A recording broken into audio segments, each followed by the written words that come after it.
Hey everyone, it's Lavender, your anime slicer, and welcome back to the channel Anime Slice. Today we are diving deep into a huge anime, Chainsaw Man. You might think Chainsaw Man is just about actions and devils, but it actually hides many clever secrets and small details that you probably missed on your first watch. From its famous opening to hidden story clues and deep character insights, we have carefully watched every single scene to find them all. So get ready to discover the smart details that make Chainsaw Man truly amazing. Let's start this journey.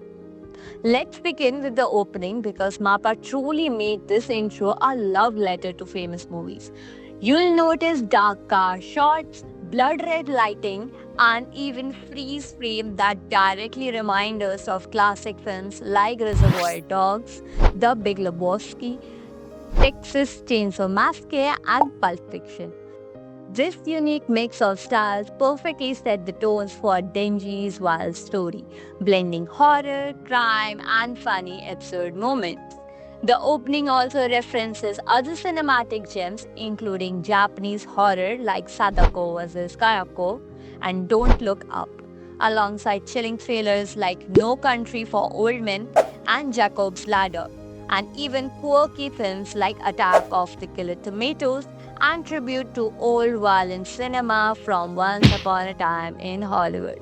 This just shows the incredible care that went into creating an opening that truly sets the stage for everything to come. Next, let's talk about Puchita, Denji's cute devil dog. His design actually holds a clever hidden reference. His bright orange handle, alongside with the overall industrial feel, directly mimics the Makita Chainsaw brand, a company that started way back in 1915s. This isn't just a random detail, it subtly symbolizes Denji's hard life, where he constantly struggled to survive, even having to sell his own body parts just to make it through the day. Puchita, in his very essence, truly represents loyalty and big sacrifices in a very harsh and cruel world. Now let's look at Makima. She is mysterious, powerful, and her office holds a chilling clue about her true nature. That prominent painting on her wall isn't just a decoration, it's from Dante's Inferno, specifically Canto 22, which shows a politician being tortured by devils. This painting is incredibly important because it hints at Makima's real role as a master manipulator who punishes others even while remaining morally unclear herself. This religious symbolism makes her character even deeper, subtly suggesting that her calm look hides very dark intentions. Denji is a survivor driven by simple desires, but his core personality is surprisingly fluid. He's almost like an empty page, desperately searching for meaning through connections, and this emotional innocence make him quite easy to influence. And speaking of unsettling transformation, that iconic jarring head turn Denji does is actually a direct nod to Evangelion's Unit 01. This famous anime visual instantly highlights his monstrous side, showing how the line between human and devil blurs as Denji loses pieces of his humanity, becoming something dreadfully new. Here's a small clever Easter egg for older anime fans. In the hospital, Denji is reading a manga called Komiku Gongon. This is a direct reference to Comic Bonbon, a real manga magazine from the 80s to the 20s. Known for its manga series tied to popular toys, it's a subtle but fun wink to those who grew up with old Shonen Jump and collectible toys. Power. She's chaotic and funny, yet strangely endearing.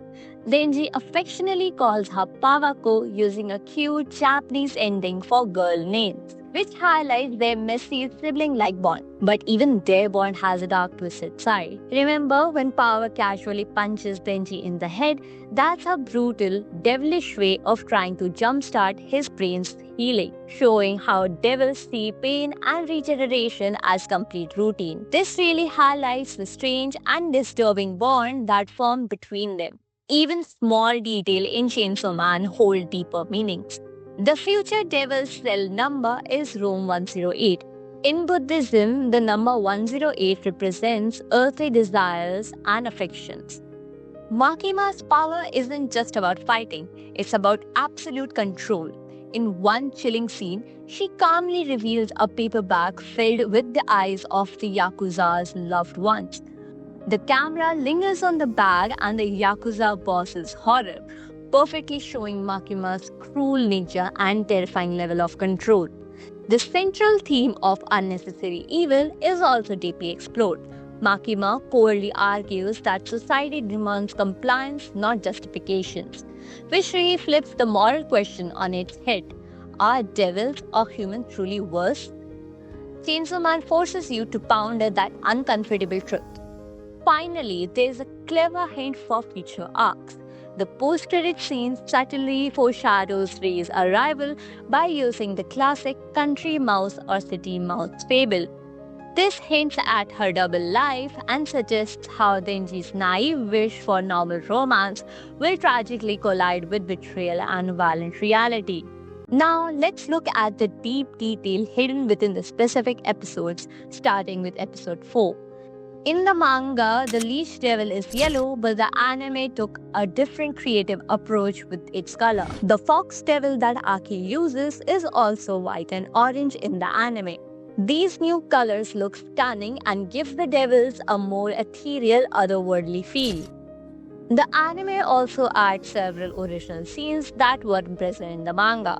For instance, we see Aki's meeting with Makima to report on Denji and Pawa, or the quiet morning routine shared by Aki and Denji.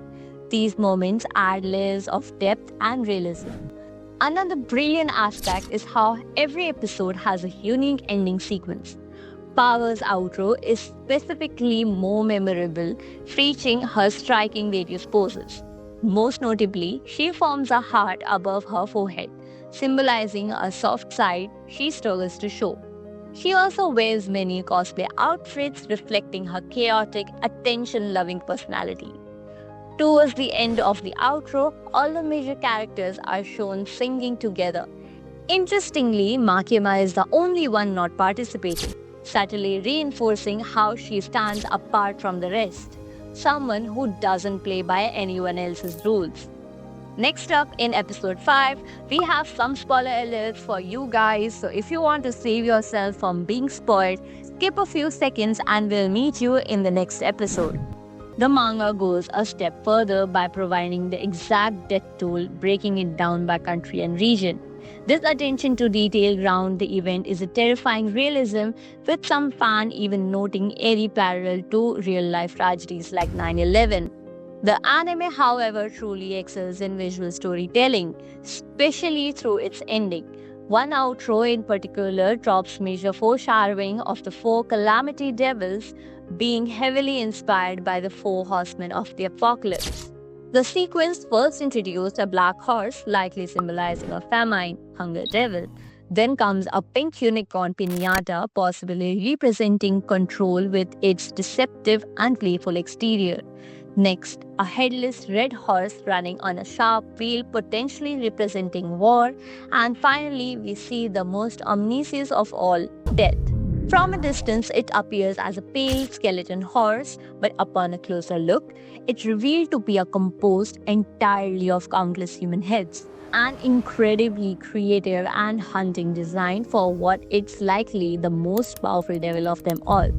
Symbolism continues throughout the outro with the appearance of a golden apple, which is likely a nod to Norse mythology. There's also a striking painting of Makima cradling Denji's body, styled with Norse artwork, powerfully foreshadowing their tragic and inevitable clash. In another frame, Makima is depicted with two distinct identities. One of them, calm, composed figure we initially know, and the other as the control devil, complete with a glowing halo above her head. This duality hints at her true nature long before it's fully revealed, showcasing the anime's incredible use of visual storytelling and thematic layering. In episode 6, there's a subtle but meaningful background detail. When Denji and Pawa are laying in the bed, notably they aren't wearing their shoes. This small touch reflects how living with Aki has started to instill a sense of basic manners and discipline in them. It's a nice bit of visual storytelling that wasn't present in the manga. Another powerful moment occurs when Aki sees Tenji during a fight. Similar to Power, Aki isn't someone who openly expresses his emotions or care for others. Instead, both characters tend to hide their concern behind excuses, like not wanting to owe anyone a favor. But these very actions are their own way of showing that they care, even if they struggle to admit it. It's these small, quiet moments that make Chainsaw Man's character dynamics feel so layered and real. Speaking of past details, in manga chapter 16, Denji and Pochita were so broke they couldn't buy cake. So they mixed flour with water and sugar, drinking it and pretending it to taste like cake. This adds important context to a later scene where Denji and Power react strongly to coffee, calling it muddy water or ditched water. These details truly show how tough their lives were before, adding depth to their daily lives. And just like that, we looked at even more layers of Chainsaw Man. This show isn't just a story, it's a meticulously crafted experience designed for discovery. What starts as absurd comedy truly morphs into cinematic genius, peeling back reveal after reveal like a deadly onion of insanity.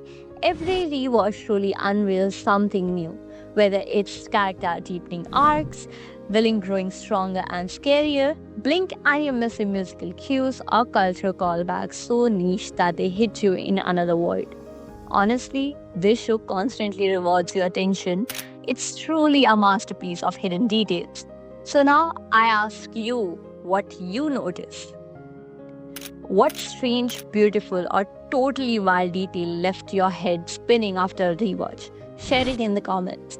If this deep dive hit just right, don't forget to like, subscribe to Anime Slice, and smash that bell icon so you never miss another cut. Signing off, your Anime Slicer, and I'll see you in the next one.